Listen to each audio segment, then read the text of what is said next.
আসসালামু আলাইকুম। আমি Mohammad Abdur Rahim, saint Xavier's high school, Khulna. Online ক্লাসে তোমাদের স্বাগতম। আজকে আমি অষ্টম শ্রেণীর বাংলা দ্বিতীয় পত্রের বিরাম চিহ্ন। মানুষ একটানা কথা বলতে পারে না, আর এই কথা বলার মাঝে মাঝে যে আমাদের থামতে হয়, থামার সময় আমরা কিছু সাংকেতিক চিহ্ন ব্যবহার করি। এই সাংকেতিক চিহ্নকে বিরাম চিহ্ন বলে। তো বিরাম চিহ্ন 12টি। বিরাম চিহ্ন 12টি আমরা কিছু ছন্দের মাধ্যমে এই বিরাম চিহ্নগুলো মনে রাখতে পারি। যেমন আমি প্রথমে লিখছি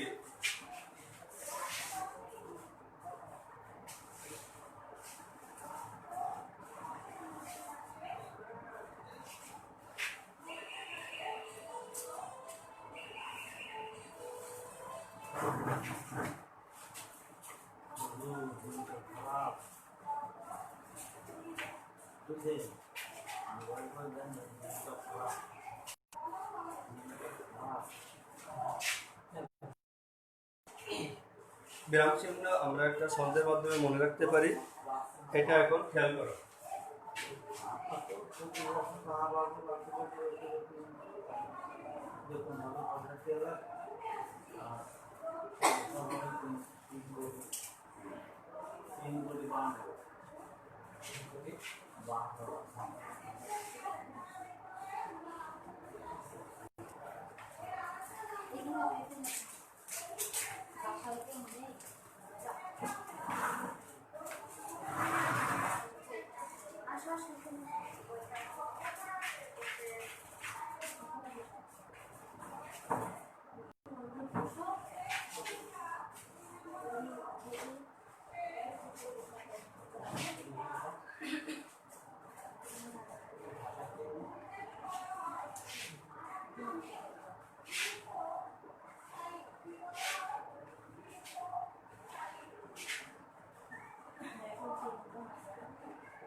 এখন তোমরা দেখো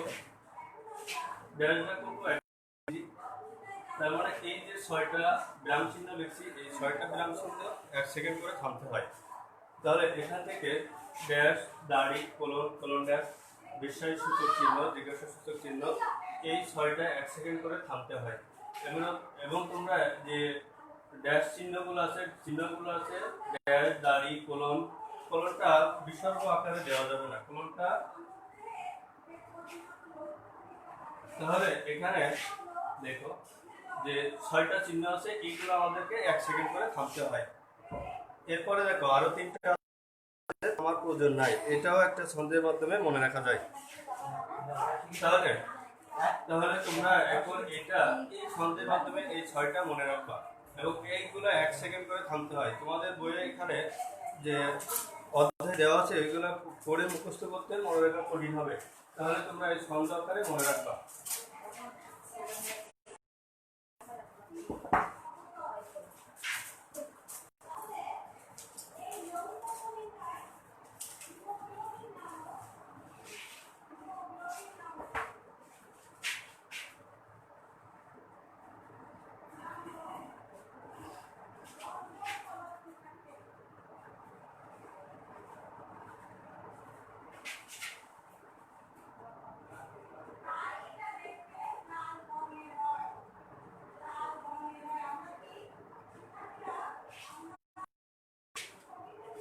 এবারে দেখো হাইগ্রাফও কিন্তু থামেনি, সেটার কি কি আছে, কোন চিহ্নগুলো আছে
এরপরে দেখো এই বন্ধনীগুলোতে থামার প্রয়োজন নাই, যেমন হাই বিরামও কিন্তু থামেনি। তার মানে এই যে এখানে হাইফেন, ইলিপ চিহ্ন, ব্র্যাকেট, বন্ধনী এগুলো থামার প্রয়োজন নাই। বাংলাতে এই যে আমরা জানি ব্র্যাকেট, সেকেন্ড ব্র্যাকেট আর থার্ড ব্র্যাকেট, এটা থেকে বাংলায় ব্যবহৃত হয় এই যে প্রথম বন্ধনীটা।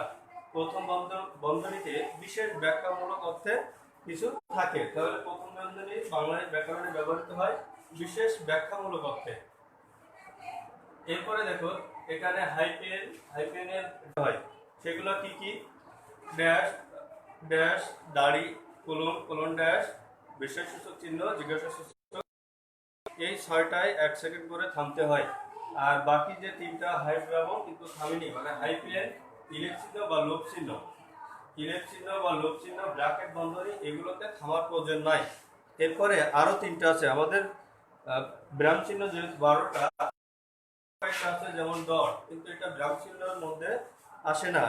তারপরে আরেকটা আছে বর্জন চিহ্ন, যেমন ডট ডট। তারপরে অবলিক চিহ্ন যেটা আমরা ব্যবহার করি, এটা বিরাম চিহ্নের মধ্যে না। এগুলা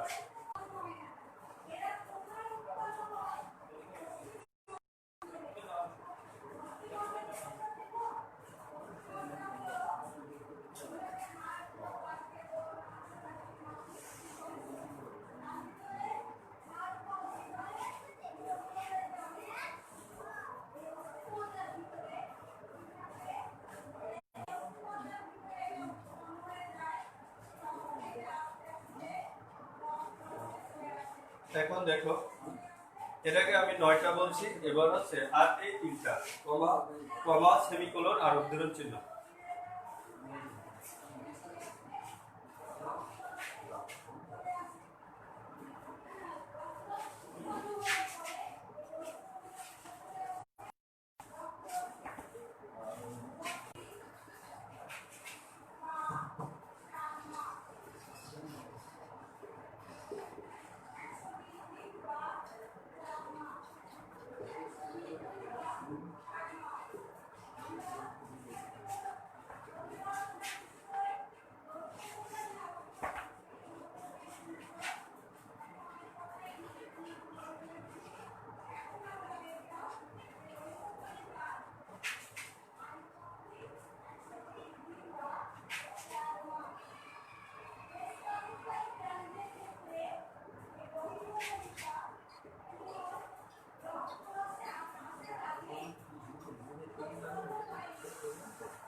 তাহলে এর আগে আমরা যে 9টা দেখছি, 9টা এই 3টা, তাহলে কমা উচ্চারণ করতে 1 বলা দ্বিগুণ সময়, আর উদ্ধরণ চিহ্ন 1 উচ্চারণ করতে যে সময় প্রয়োজন, তার মানে এ ক 1,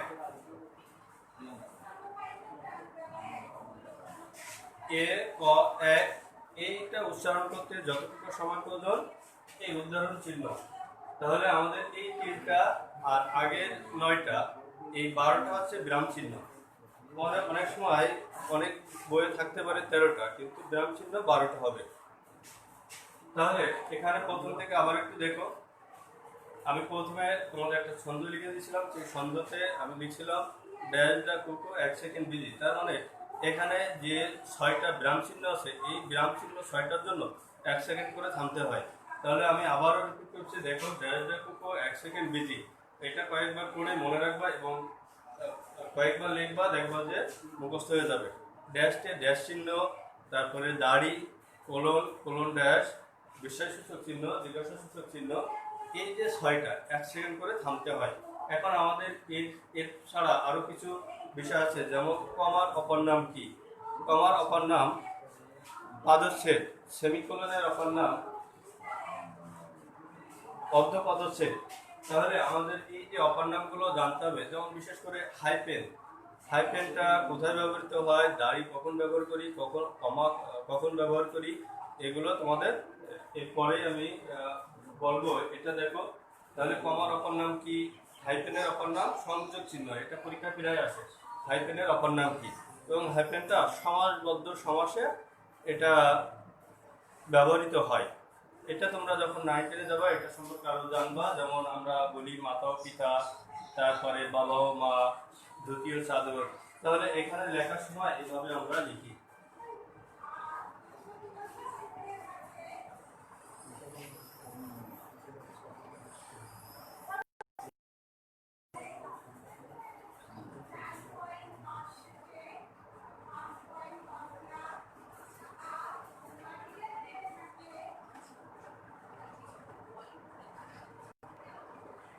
তাহলে আমরা এভাবেই কি, এখানে আমরা ও ব্যবহার করতে পারি, এখানে হাইপেন ধুতি ও চাদর, এখানে হাইপেন ব্যবহার করি।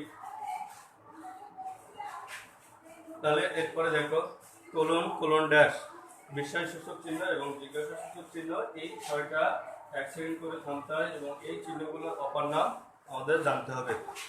এরপরে আছে দেখো আর একটা বলছিলাম হাইপ যাব, এখানে তিনটা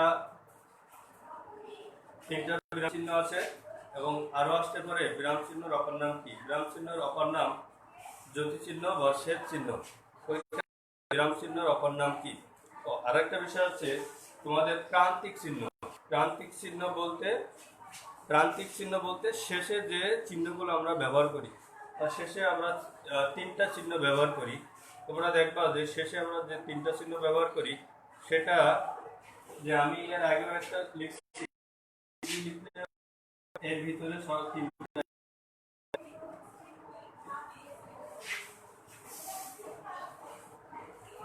মানে এখানে প্রান্তিক চিহ্ন মানে আমরা শেষে যে চিহ্ন ব্যবহার করি, দাড়ি, বিস্ময়সূচক চিহ্ন আর জিজ্ঞাসাসূচক চিহ্ন, এই তিনটা ছাড়া দেখো আমরা আরো যে 9টা আছে এটা থেকে ব্যবহার করি না। তাছাড়া আরেকটা চিহ্ন আছে যেটা হচ্ছে ডাবল দাড়ি।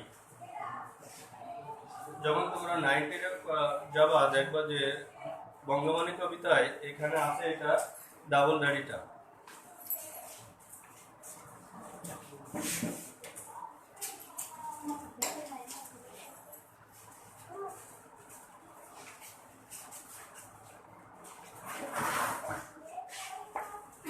তাহলে প্রান্তিক চিহ্ন তিনটা, দাড়ি, বিস্ময়সূচক চিহ্ন, আমরা অনেক সময় অবলিক দেই যে বিকল্প চিহ্ন, এটাও বাক্যের মাঝখানে বসে। আর প্রান্তিক চিহ্ন তিনটা। তাহলে পরীক্ষায় আসবে যে প্রান্তিক চিহ্ন কয়টি, যদি তিনটা না থাকে, চারটা থাকলে সেটা চারটা উত্তর দিতে হবে, কারণ ডাবল দাড়ি আছে। এরপরে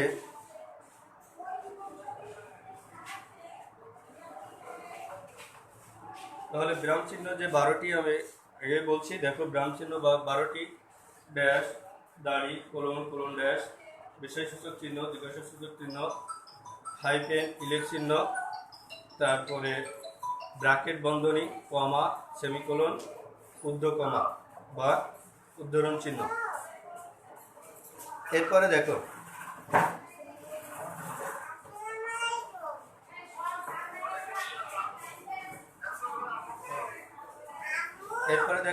দাড়ি চিহ্নতে কমা চিহ্ন কোথায় ব্যবহার করি, দাড়ি চিহ্ন কখন ব্যবহার করি।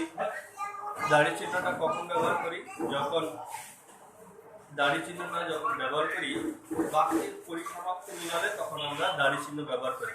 বাক্যের পরিসমাপ্তি বলতে যেমন আমি ভাত খাই, আমি স্কুলে যাই, এগুলো দিয়ে বাক্যের পরিসমাপ্তি বোঝায়, যার কারণে এগুলোতে দাড়ি চিহ্ন ব্যবহার করা হয়। যেমন লিখছি দেখো,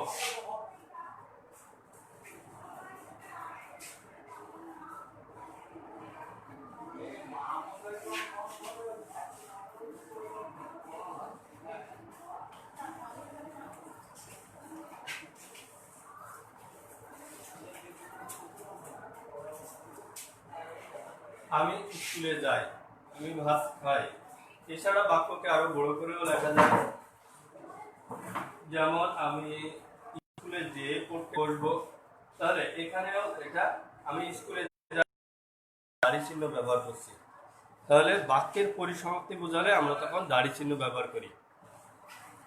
এরপরে দেখো জিজ্ঞাসা চিহ্ন।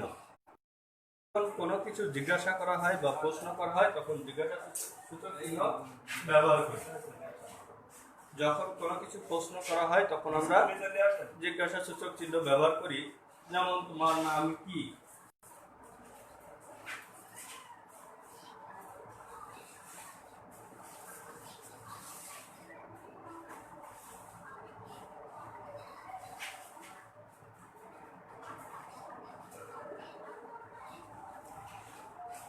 তোমার নাম কি, তাহলে এটা প্রশ্ন করা হচ্ছে, যার কারণে এটা প্রশ্নসূচক চিহ্ন ব্যবহার করা হচ্ছে, যার কারণে প্রশ্নসূচক চিহ্ন ব্যবহার। এরপরে দেখো বিস্ময়সূচক চিহ্ন। বিস্ময়সূচক চিহ্ন আমরা কখন ব্যবহার করি? বক্তার মনের বিভিন্ন, যেমন আনন্দ, দুঃখ, বেদনা, এগুলার ক্ষেত্রে আমরা বিস্ময়সূচক চিহ্ন ব্যবহার করি। যেমন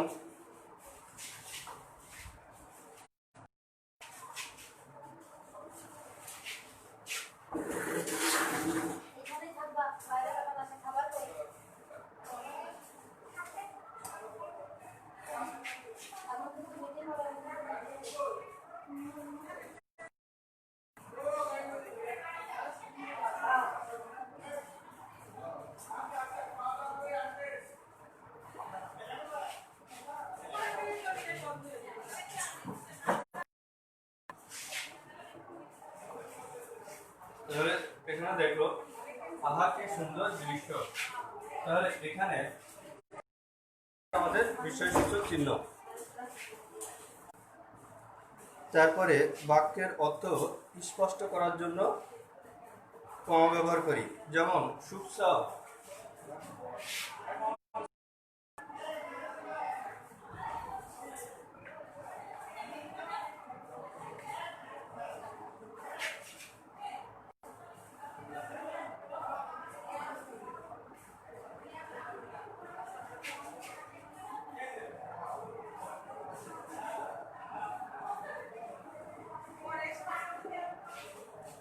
তাহলে কোথায় আমরা এর অর্থ স্পষ্ট করার জন্য, তাছাড়া বাক্যের অল্প বৃত্তির জন্য আমরা কমা ব্যবহার করি, যেমন সুখ চাও সুখ পাবে পরিচরণে। এখন আমি যদি এটা একটানা পড়ে যাই বা এটা না লিখি সুখ পাবে পরিচরণে, কথাটা কিন্তু স্পষ্ট হচ্ছে না। তাহলে এই যে এই কথা স্পষ্টের জন্য, বাক্যের অর্থ স্পষ্টতার জন্য, তারপর অল্প বৃত্তির জন্য বাক্যের সম্বোধন করে কমা বসে। সম্বন্ধটা কেমন? কাউকে সম্বন্ধ করে ডাকা, কাউকে সম্বন্ধ করে ডাকা, যেমন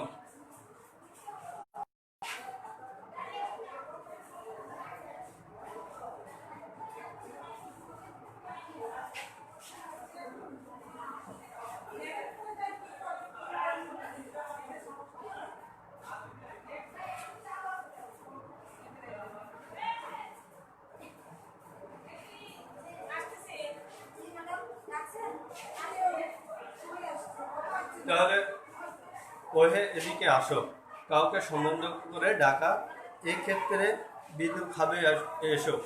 তাহলে এখানে এই যে এগুলা সম্বন্ধ করে ডাকলে তখন সেটা কমা ব্যবহৃত হবে। তোমরা যখন ভবন্ত শ্রেণীতে যাবে তখন এই সম্বন্ধ পদ আর সম্বন্ধ পদ, এই দুইটা পদে পার্থক্য বুঝতে পারবে। তারপরে একই পদের একাধিক শব্দ পাশাপাশি ব্যবহৃত হলে, একই পদ রহিম, করিম ও যদু এখানে আসবে, তাহলে এখানে আমরা এটা কমা ব্যবহার করব। তারপরে সুখ, দুঃখ, হাসি, কান্না, এগুলো একই মালিকার ফুল, তাহলে এখানে এই যে এখানে সুখ, দুঃখ, এগুলো আমরা কমা কমা দিয়ে লিখব। এরপরে বাক্যের উদ্ধৃতি চিহ্ন ক্ষেত্রে আমরা কমা ব্যবহার করব। যেমন উদ্ধৃত বলতে এখানে উক্তি ক্ষেত্রে এটা আমরা কমা ব্যবহার করি। যেমন তিনি বললেন যে তার বাবা, তাহলে এই বললেন যে এখানে একটা কমা হবে, তাহলে বাক্যের উদ্ধৃতি চিহ্নের আগে কমা ব্যবহৃত হয়। এরপরে আর কোথায় কোথায় কমা ব্যবহৃত হয়, এরপরে দেখো আমি আবারও বলছি, সবগুলো একটু খেয়াল করো। বাক্যের অল্প বিরতি বোঝাতে তখন কমা ব্যবহৃত হয়। বাক্যের অর্থ স্পষ্টকরণের জন্য কমা ব্যবহৃত হয়। বাক্যের সম্বন্ধের পদের পরে কমা ব্যবহৃত হয়। একই